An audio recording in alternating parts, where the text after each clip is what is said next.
Hey, what's up everybody? It's Flux of fluxwithit.com, and today I'm just going to shoot a small video on the MS101 from Behringer. This is obviously the SH101 clone.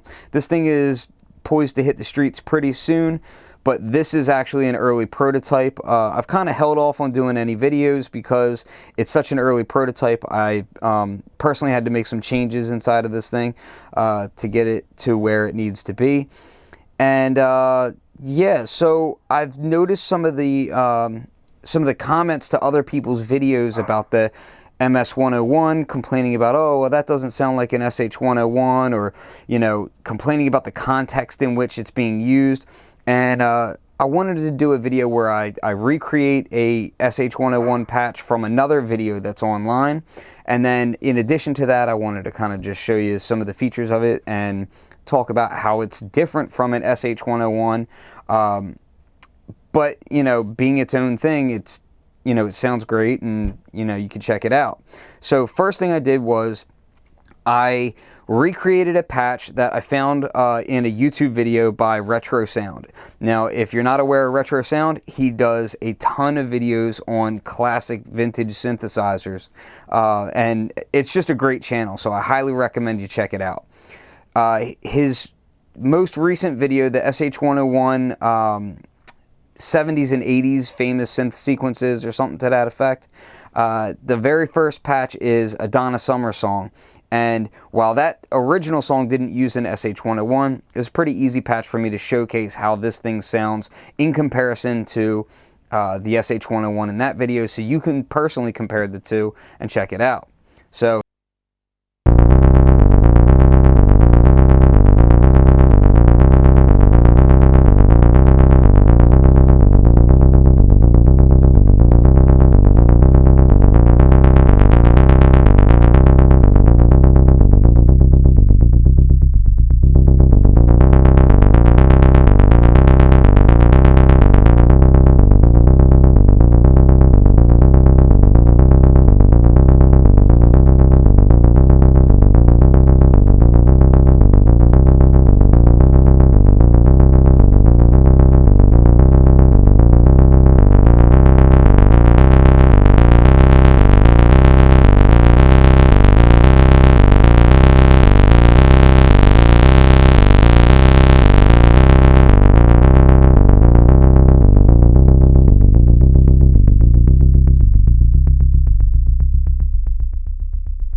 okay, so, you know, again, I just kind of matched it up to where the settings were in his video and just kind of played with it, and there you go. Now, there's going to be plenty of people online who are going to hate this thing no matter what because it's not the vintage synthesizer. That's fine. They can cry about it all they want.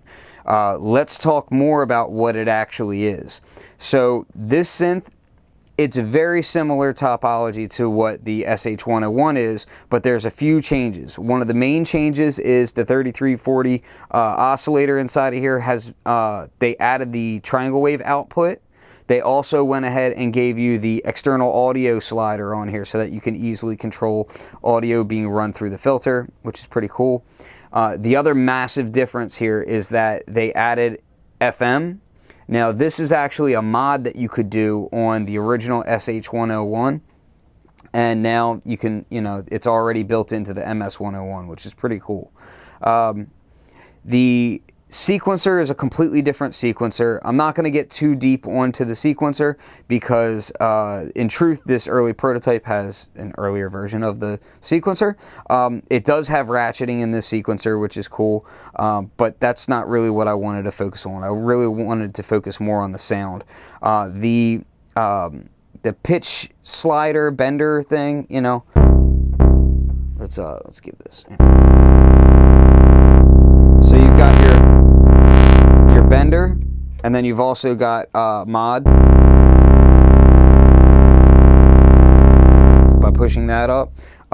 This I actually had to make some changes to from the prototype, so I'm not going to get crazy deep into that either. But hey, it works, and it's pretty cool. The thing to note about this thing is that when you're playing it, the filter on this thing is kind of like the main thing that people really talk about. Now, it's not original Roland chips that they used in this. Cool Audio, which is owned by the same company that owns Behringer, it's all the same group. They recreated those chips, and then they also hand-tuned them as well. So it's the same basic circuit design, but it's not the exact chip, and then they tune it, to give it that more, that SH101 character to it. So let's go ahead and listen to a few basic patches and see what you guys think.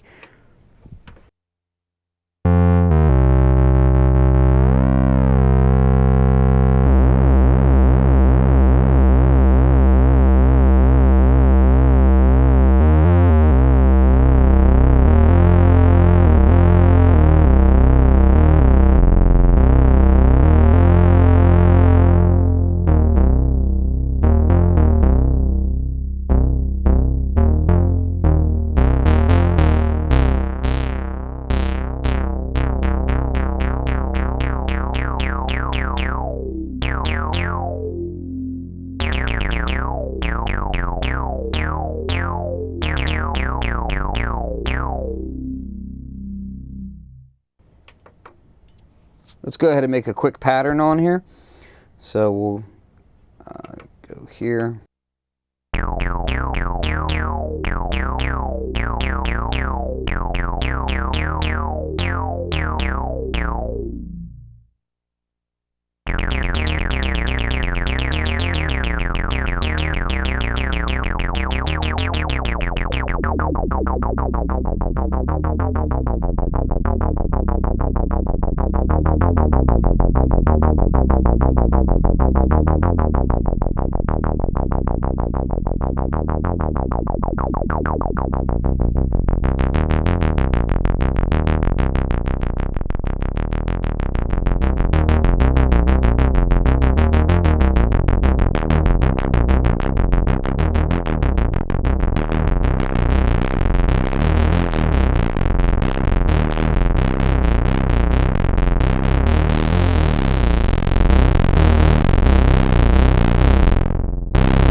All right, let's go ahead and do another pattern here.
So, just a little taste of how this thing sounds. You know, I know that there's going to be plenty of people on the internet that are going to hate things, but hey, I think it sounds awesome.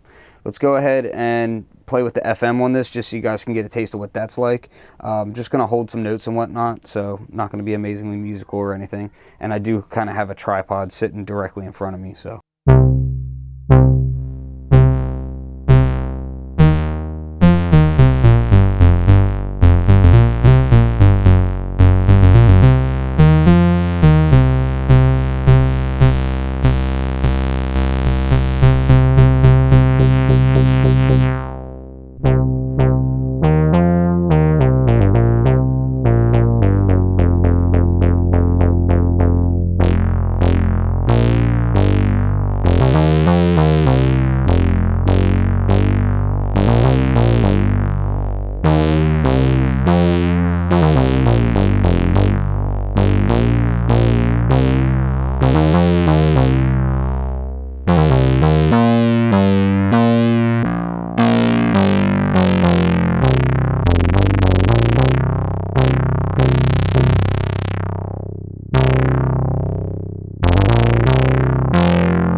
Okay. So I think that that gives you a pretty good idea of how the MS101 sounds. Does it sound exactly like an SH101? Well, there's certainly going to be some discrepancies because it does have some changes to the circuitry. But does it sound good? In my opinion, it sounds really, really close to the original. You can do a lot of things that you could do on the original. If you use things like the plug outs side by side with it, sounds dead on. I did have a SH101 for a little while side by side with it. Very, very close. Some key differences that I noticed: the original had just a little bit of warbliness in the oscillator, at least on the one that I was using. Sounded a little bit more wild. This one sounds slightly more tame than that, and I think that that could be chalked up to the fact that the old one was old and maybe had some power supply issues. Who knows? The FM on this thing is really kind of a surprise, and I really enjoyed it. I wasn't really expecting to like the FM on this thing as much as I did. Running samples and drum beats through the external input on this thing, really fun. Love getting the envelopes, triggering off of this thing. So I have used it with my Eurorack a good bit. Works really well in that case as well. People can cry about it not being the original SH101. Guess what? No matter who comes out with a SH101 clone, it's not going to be the original SH101. So you could bicker over the small stuff, but at the end of the day, I think this thing sounds really great. and I'm having fun with it. Again, this is just an early prototype, so I'm not considering this in any way, shape, or form an actual review, because it really wouldn't be fair to do a review on a prototype that I've hand soldered changes to. But it's a nice sound example. So hopefully you like this video. If not, you could dislike this video and, you know, you can just rage quit your internet. Awesome.